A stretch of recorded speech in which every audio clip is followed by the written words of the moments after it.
Good afternoon, everyone. Welcome to the CATC meeting. Right now, we are waiting for more people to come on that are community members, and we're going to give it a few minutes. And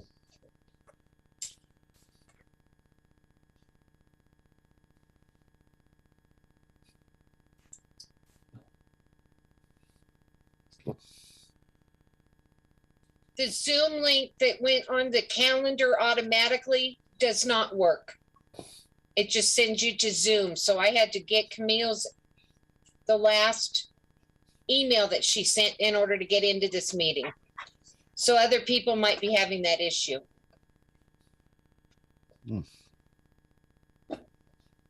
Apologies for the technical difficulties.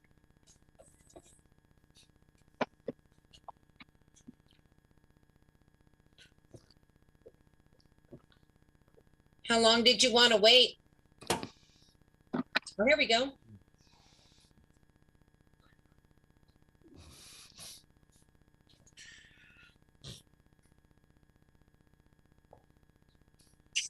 Just made it.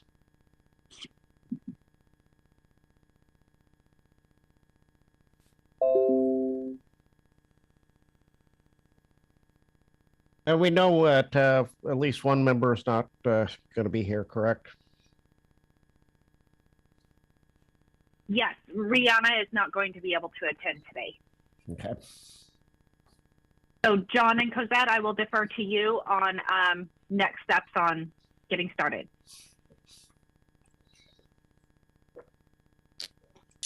We do have a quorum. I think we can get started, and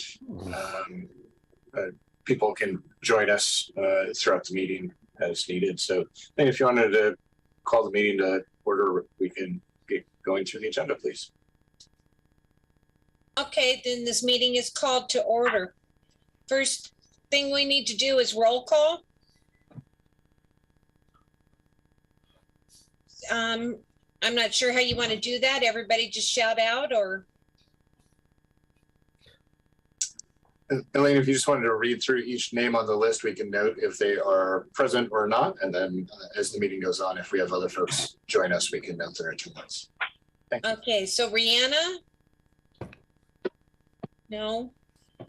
Kathy Dusing? Hoover Chambliss? Susan Cox? Present. Dan Norden? It's Don Norton. I'm here. Don. Pete Knox? I'm here. Martin Gator? President accounted for. Okie dokie. So forgive me for stumbling. This is my first time. Currently there are no comments from the chair. And this is the public comment period. Anybody got any comments? Oh, okay.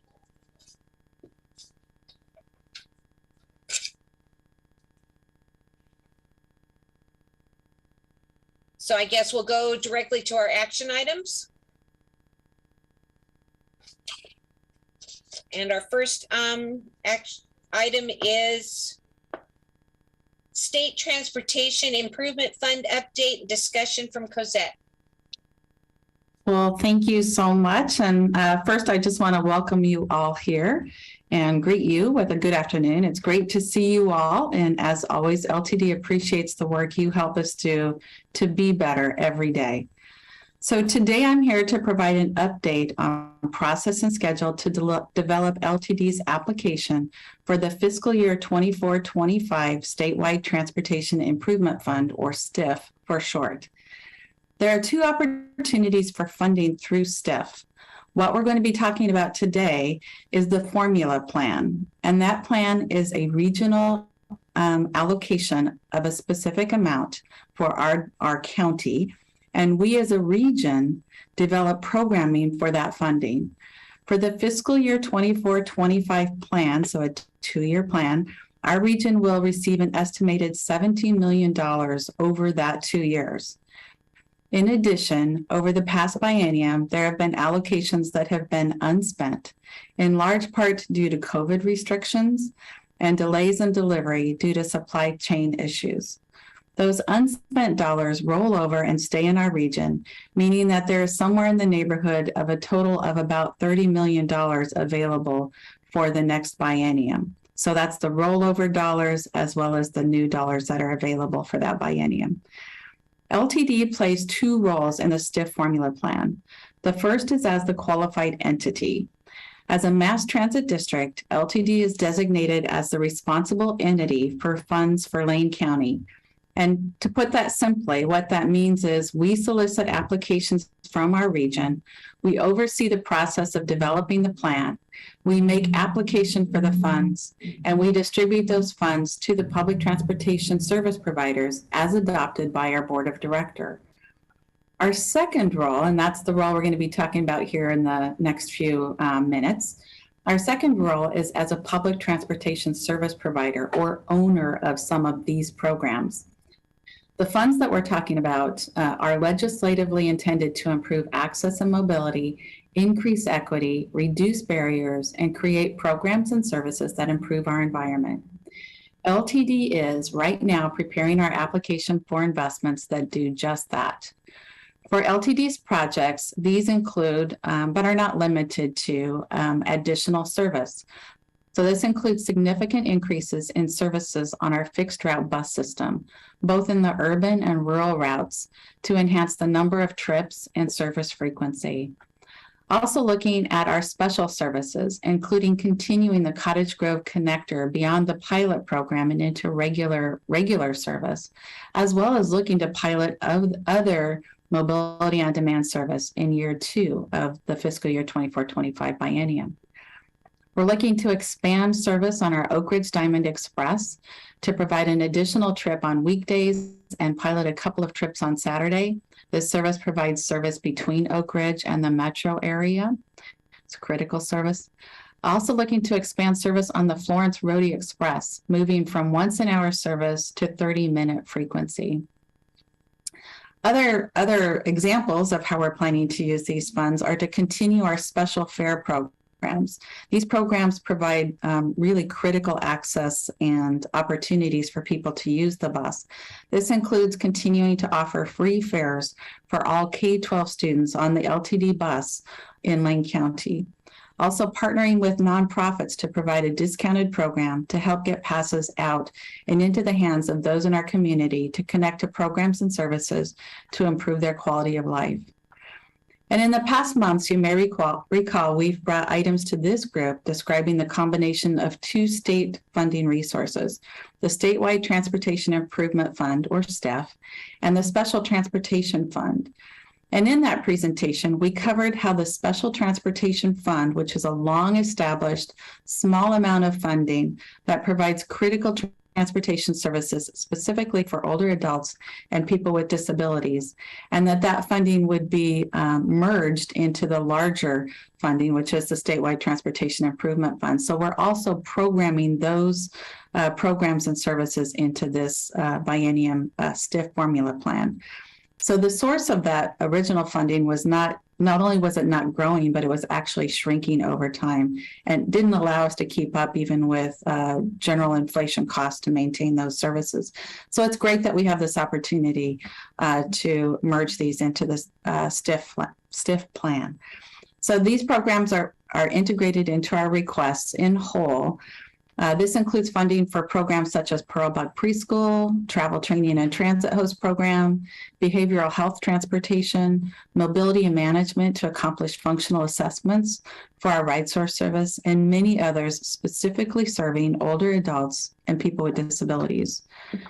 So the timeline to make our final application to ODOT on our formula plan as a QE is very tight.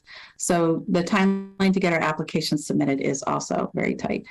As a provider, our applications are due today. Our Strategic Planning Committee, or SPC, will be discussing LTD's projects and making a recommendation on our projects to the LTD board. In our role as the QE, countywide, LTD projects will be brought forward with other entity applications and will be vetted through our STIF advisory committee, which includes Hoover Chambliss from this committee. I'll be representing LTD as a public transportation service provider, and we'll have Pete Knox as an ex officio member representing our board. And then over the next 2 months, this committee, the STIF Advisory Committee, will review all of the applications and provide a recommendation to the LTD board for the countywide plan. Our approved plan is due to ODOT on January 16th in 2023, and funding for these programs would become available on July 1st of 2023. So I'm just going to pause there and see if there are any comments or questions.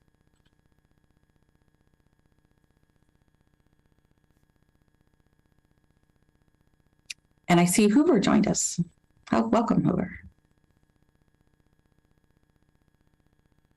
Don, did you have a question? Yeah, a couple of them. I just heard you saying the merging of the STIF and the STF funds, that the programs are going to be kind of merged too, so that money will flow to where needed rather than, you know, traditionally the STF funds went to specific things that were funded through that fund. And I assume, well, okay, we'll maintain all of those services, but then with the STIF merging, we'll be able to do more with, you know, we won't particularly have to earmark certain funds for certain processes. Is that correct? Yeah, that's a great question and clarification. The rules in the merger of these two different programs, and really they are two different funding sources that are merged into one single funding opportunity. There were rules around protecting what was the population-based dollars. Those were the dollars that we received for the STF programs. And there are requirements that we allocate at least a minimum of the overall STIF funding toward those programs. And we've ensured that we've done that. So we've ensured on our end that what we're bringing forward is compliant as well as maintains all of those programs. Okay, I have one other question because you just mentioned very quickly the Rhodey Express and expanding that to half-hour service. Does that mean now that the Rhodey Express can provide service to the ocean so that people leaving from the metro area will actually be able to get to the shore instead of being just in Old Town and, you know, along the Siuslaw River and such? Sure, and we do get that request a lot, Don. So thanks for bringing that up. John, do you want to speak to that? This is your program. Yeah, of course, I'd be happy to. So that's a great question. And I think that's something that we're working towards. And I wanted to note that the intention of our STIF recommendations are to move us closer towards being able to implement that. We're currently under some regulatory restrictions in which fixed route bus service, in which case Rhodey Express is a fixed route bus service, is limited that loops or routes can be no longer than 1 hour in length. And so we currently are right up at that limit currently in Florence, going through Old Town all the way north on 101 to the Fred Meyer before turning around. So that actually limits us from being able to add additional stops to the Rhodey Express, because it would push us outside of that kind of federal regulatory restriction.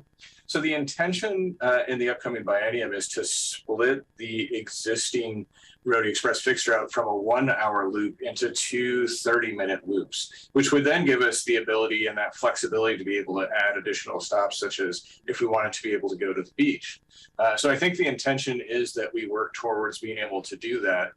Currently, we're limited by our regulatory restrictions. We're trying to break out of that in this upcoming STIF cycle by adding this expansion project aimed to increase frequency. So that's a great question. Yeah.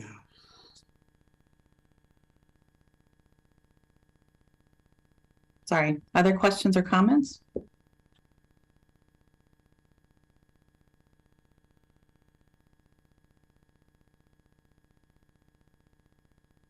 If not, I think we're ready to move on to the next item.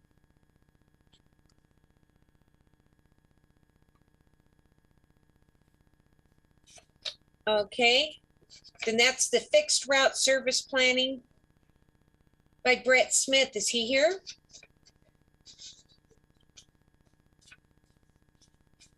Yes, he is. Bear with me one moment while I pull him over. And for the meeting record, I have Kathy Dusing here with me. She is present in the, excuse me, Ruth Lee knows. Apologies.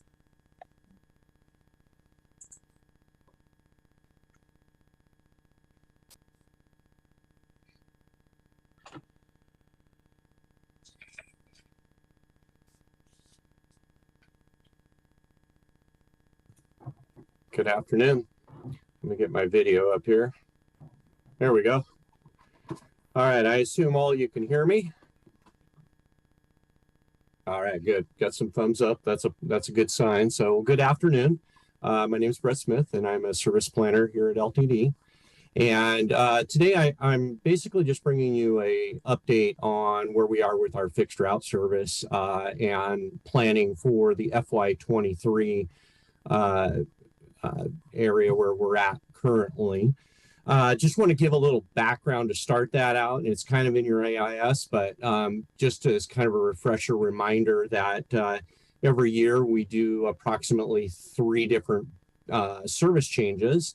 And those service changes, we often call them bids. So if you hear me use the word bid, I'm really talking about service changes as well. And the reason we call them bids is because our drivers bid on that new service 3 times a year. We can do more, and we did during COVID do more bid changes, but as a general rule, we try to keep it at the 3. We do one around winter, summer, and then of course in the fall. So just wanted to kind of give an update on that. During those service changes, when we prep for those, we are looking for evaluating of the rider's needs. We're looking at schedule adherence, just the overall usefulness of the current service based on developments within the different fixed route moving through the district. So those are some of the things that we're doing as we prep for these different events. As noted back in January and April, similar to other transit agencies, unfortunately, we are struggling and facing challenges with the ability to hire operators. Our HR department is aggressively and creatively working very hard at hiring operators. But in conjunction with that, as you will recall, for the FY23 budget, we actually slated very minor changes for FY23 in anticipation of this. Some of the changes that we did put out there was, as you'll recall, for the fall, which is what we're operating right now, we added or made some changes to Route 17 and 20 or 17 and 18 over in the Springfield area, where we basically switched the outbounds to provide a more useful service for folks to be able to access businesses and different things in the area. It also created better connections with Route 13, which could give them a connection into Eugene rather than have to go all the way to Springfield Station. So those were some of the changes we made. We also made some adjustments on Route 51 and 52, you'll recall, due to some changes within the city on 8th Street. We were no longer able to operate on 8th Street from Olive through Washington, so the buses now will go straight down to 5th. Outside of that, for the remainder of FY23, there are no planned changes other than maybe some, adherence things where we need to ensure that the buses are on time and things like that. So we might make some adjustments there. Occasional trip may be added in relationship to overloads or things like that. But most changes will be very minor for the remainder of the FY23 budget season. As drivers are added into the system and things become more readily available, then of course we'll be able to look at this in a little more detail. And hopefully we'll be able to add more service to make things a little more useful for everybody out there, more specifically in areas of frequency. There are 3 routes that are still not operating, which those are routes 27, 73, and 78. We actually at this point do not anticipate that we will be able to put those back on the road until probably FY24. The good news about FY24 is that is also the start of the first biennium, or the first year of the biennium for the STIP funding that Cassette talked about. Within that, we are looking at some changes to add additional service into the system. Of course, as that comes available, we'll be communicating with the people like yourselves, as well as other community members, looking at the needs of the community, the needs of the system, to make sure it's useful to help enhance what we already have currently. Some of the things that will also be taking place is in January in 2023, we will start what we call the comprehensive operations analysis. This analysis is intended to examine the entire LTD fixed route network and system, and within that, make recommendations for how we can best serve our community and the needs of those who utilize the system currently. And so those are the basic plans right now for FY23. There's not a whole lot happening yet, but we're very excited to see how it plays out with obtaining more operators, so that we can again put additional service back out there on the road. So with that, do you have any questions? All right, all ears.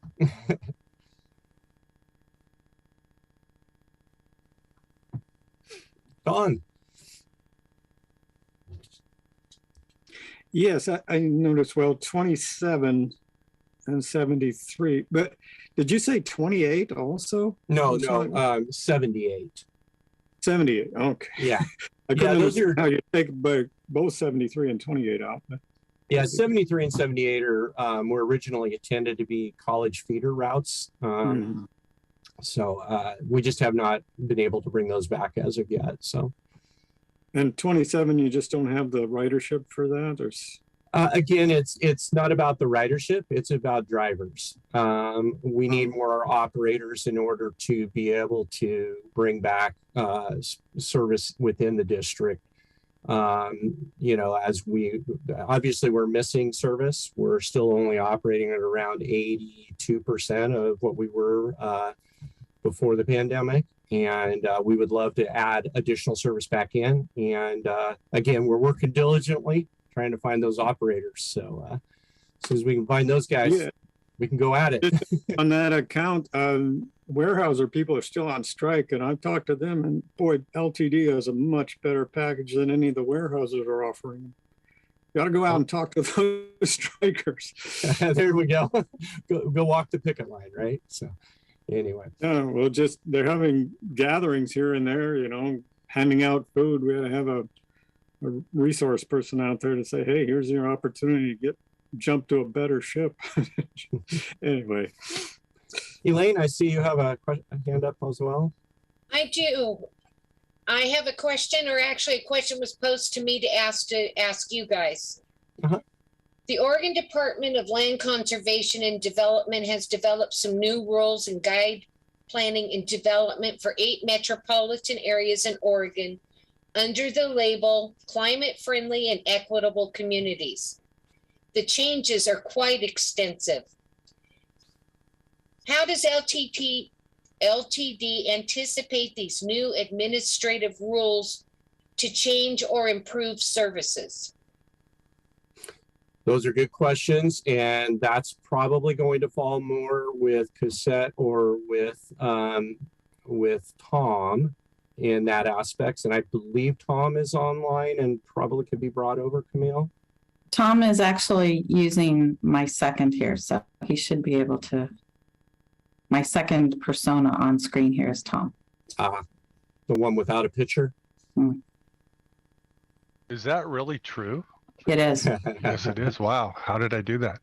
So yeah, so that's the Elaine, to your question, that's something that has recently been being implemented.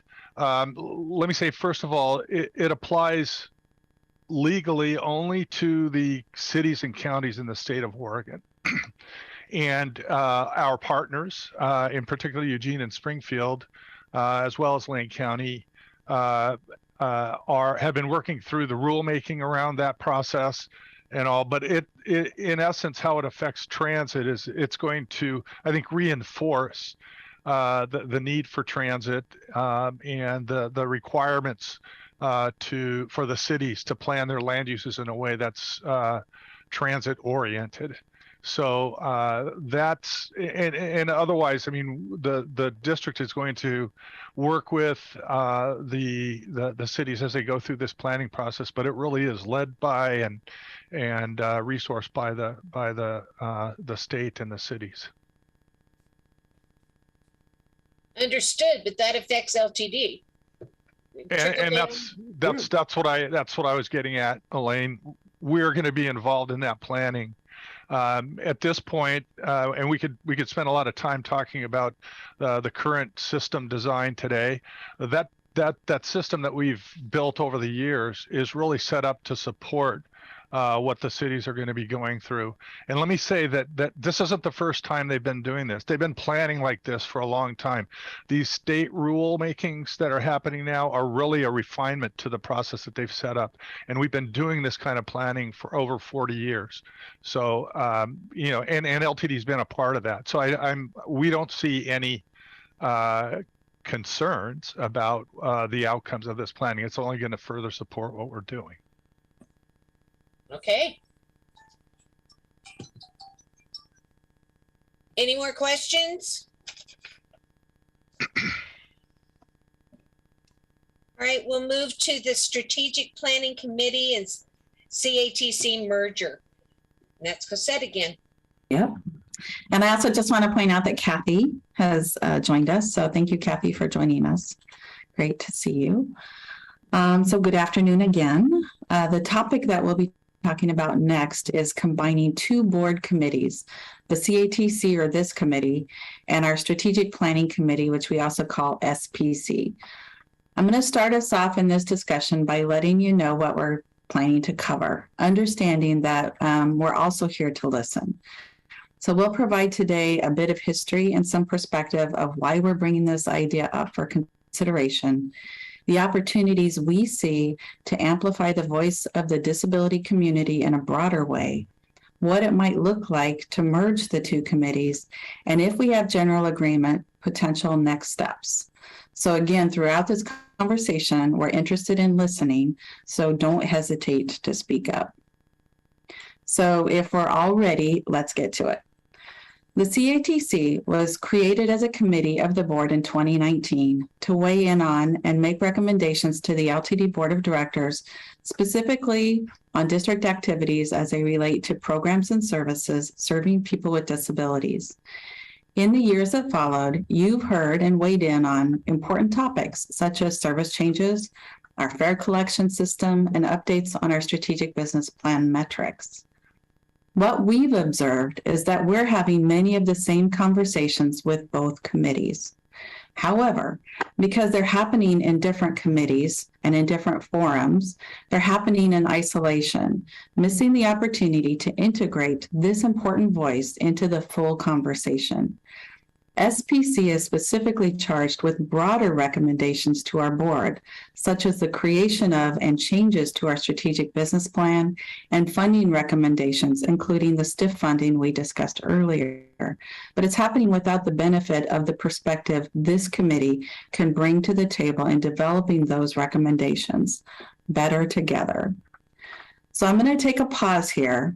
And I know I've introduced something that might be a little bit, of a shift. So I'm going to invite other staff and committee members to weigh in. And also, if you all just have comments or questions, and then we'll continue on. So any other comments? Any questions? So, okay. I think Pete. All right, Pete. Thanks a lot. And I just want to add a little bit to what Cosette has already said. And I've had the opportunity 2 years ago to be on SVC, and then a little over a year ago, I became the liaison between SBC and the CATC, and then wasn't that long afterwards I became a board member. So I've gotten to have a chance at least to see both committees, how they work, what they do and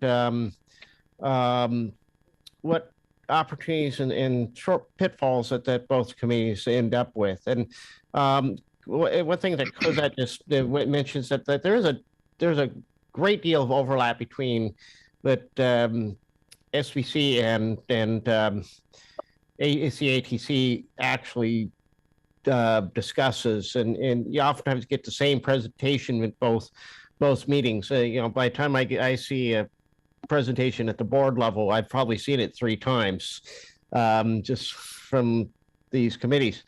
So but one of the things that I did observe when the first did is that the CATC never really got a chance to get real involved with the strategic planning. There's the strategic business plan, which the strategic planning committee was quite involved with. And when I first got on as the liaison, there was a bit of disappointment that the CATC didn't have any involvement in that process. And I agree with that particular sentiment. And I think that merging the 2 committees will actually make both committees better and allow for all these voices to weigh on basically some of the same things that are already coming up. So long-winded, but hopefully that helps you guys perspective. Thanks, Pete. Martin. Oh, it does say Martin up there. Just call me Marty. So thanks everybody for letting me be involved. And this is, I think, my second meeting as the liaison from the Strategic Planning Committee. And I'm just going to echo a lot of what Pete said. And I'm going to speak on behalf of the chair of the SPC, and I'm actually the vice chair of the SPC. And I think something that Alma and I have been working very hard with and within the workings of the committee is to make it a more functional and inclusive committee.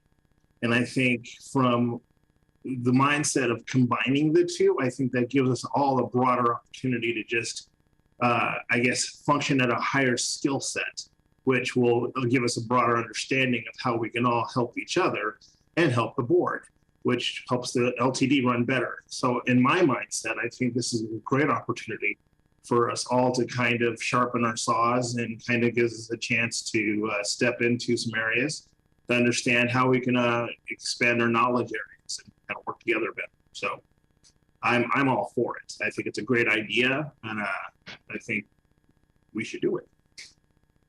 Thanks, Marty. Susan? Thank you. I guess the same number of people, is this going to become like a super committee in terms of everyone who is on either committee will move forward? So no one's eliminated. It's just that everybody will be in one master committee or something.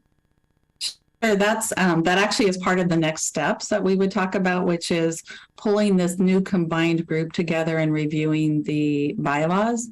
But at least, our intent would be to take the current members of this committee and move them over as part of, again, merge those 2 together. So it's not one committee into another. It's really emerging into a new joint committee. So how many people would that be combined together?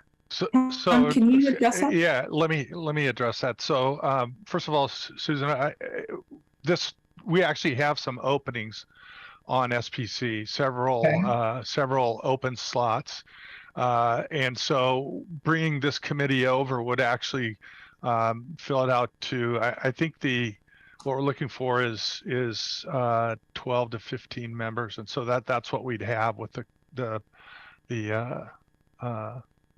new committee. Well, I think if it creates efficiencies, that's really great idea. I just wanted to be conscious of not leaving anybody behind or feeling like they were no longer involved in the process. But I agree with Pete. Sometimes you hear these 3 different times. So on behalf of staff, it would be, I would think, much more efficient as well. So I I think it's a great idea as long as no one's left behind. Can I say too that bringing this group in with to join SPC in their discussions is actually, I think, going to amplify this voice. I think getting at some of what Marty was getting at in terms of making everybody smarter about the broader set of issues. So I know there are some other hands up, but Thanks, Tom. Don? Yes, I just have a question about SPC's involvement. I know there are 6 members who are required, the Springfield and Eugene and Lane County. And I'm wondering, how do they participate? I don't participate in that meeting, so I'm not familiar. A few times I've tuned in and I've noticed, well, nobody from Lane County's there, nobody from Eugene's there. Right. So I can answer that, Don. So first of all, you mentioned the 6 members, and that's the 2 board members, and then representatives from Eugene, Springfield City Councils, Lane County Board of Commissioners, and then ODOT is covered in the bylaws under that. And so the new ODOT person hasn't been to an SPC meeting yet, but we're working on getting him up to speed on that. He's the person that replaced Franny Brindle. The Eugene City Councilor representative is Greg Evans. He has shown up, as you know, or you might know, at several meetings, so he's not a regular attendee. And we haven't had the representatives from Springfield City Council or the county board in attendance for some time now. So I mean, that's just answering your question, but that's where that's at. And just to round that out, in addition to those 6, then there's 9 members. I'm just going at the bylaws here, 9 members representing a diverse set of stakeholders may be appointed to the committee by the LTD general manager with the advice and consent of the LTD board of directors. So this speaks to the process.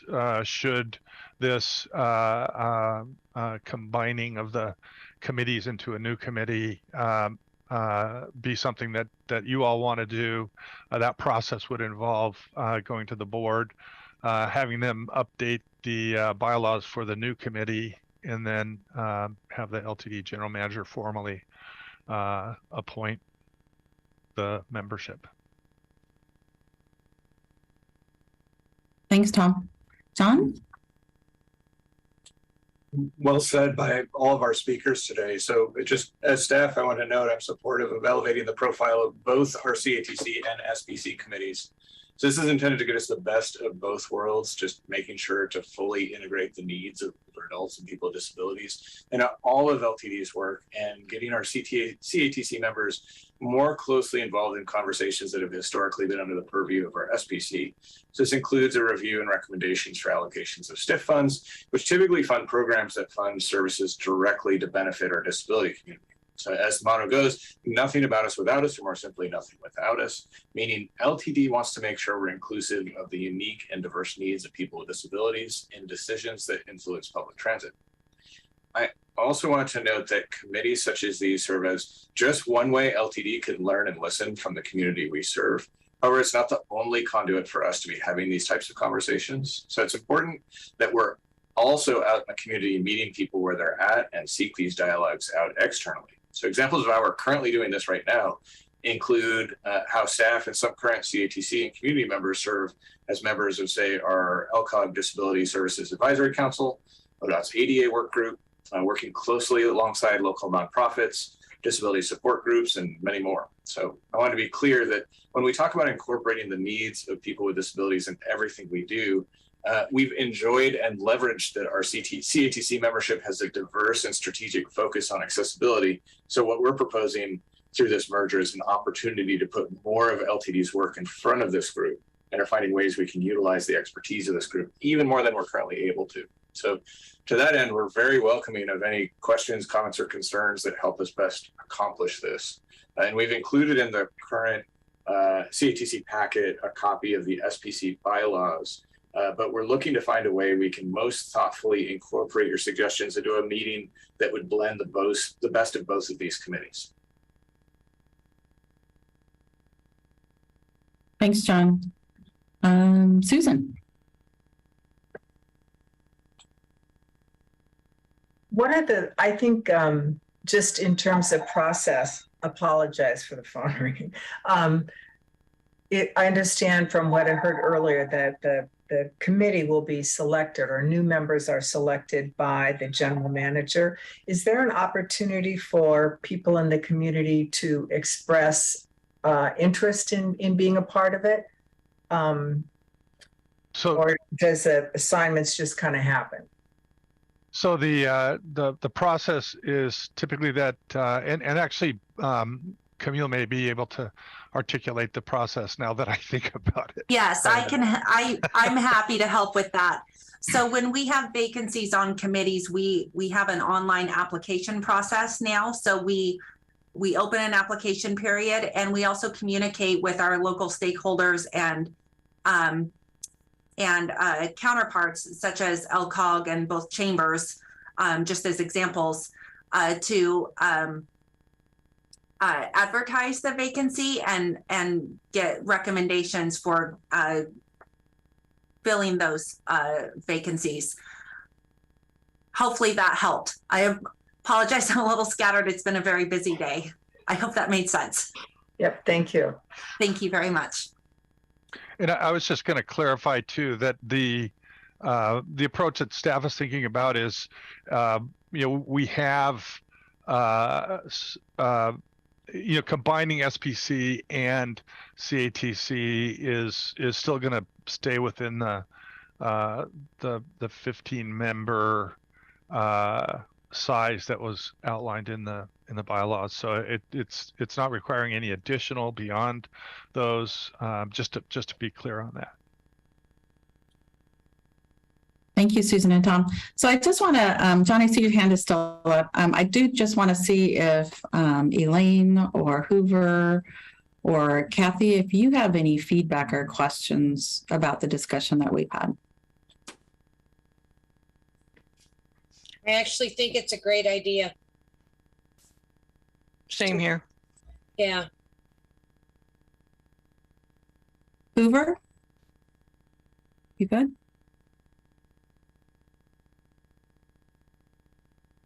Hoover is a thumbs up. Okay, great. All right. So mechanically, so what could a merger look like? Mechanically, we have two sets of bylaws. What we would suggest is that we pull the merged group together to review those bylaws to ensure that the spirit and intent is represented and integrated. You all were provided a copy of the SPC bylaws, as John mentioned, and we'd be looking for you to take a look at both the CATC and the SPC bylaws and be prepared to have that conversation. And, feel free to provide us that feedback ahead of time.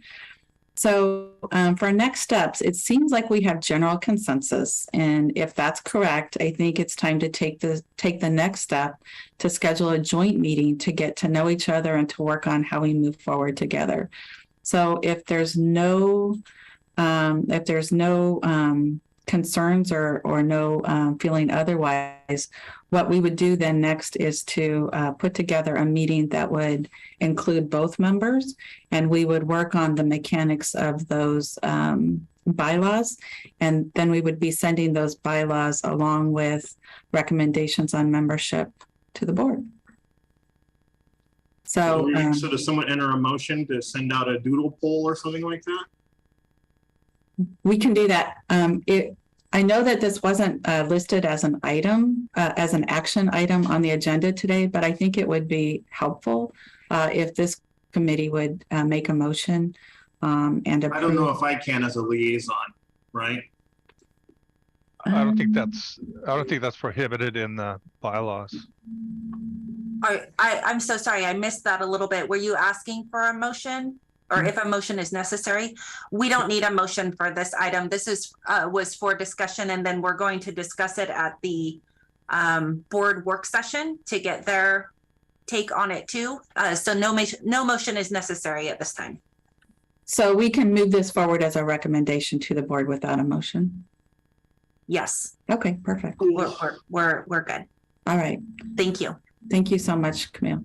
So is there any further conversation or discussion on that? Because this is a big decision and I just want to make sure we're all feeling good about it. Sounds like we are. Oops. Is there public comment on this, or is that necessary? I don't believe it's necessary, but again, that could be part of, there could be public conversation at that board work session. Right.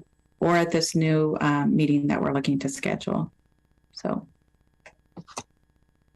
Thank you. All right. Well, I just want to thank you for the conversation. I think it's been very thoughtful. And I appreciate the participation of full participation in that conversation. So I will turn it back over, Elaine, to you. Okay. And I see that there's nothing left on our list, so it's time for us to go finish our day. Sweet. And we have found time. Yay. I just want to thank you all again so much. Much appreciated.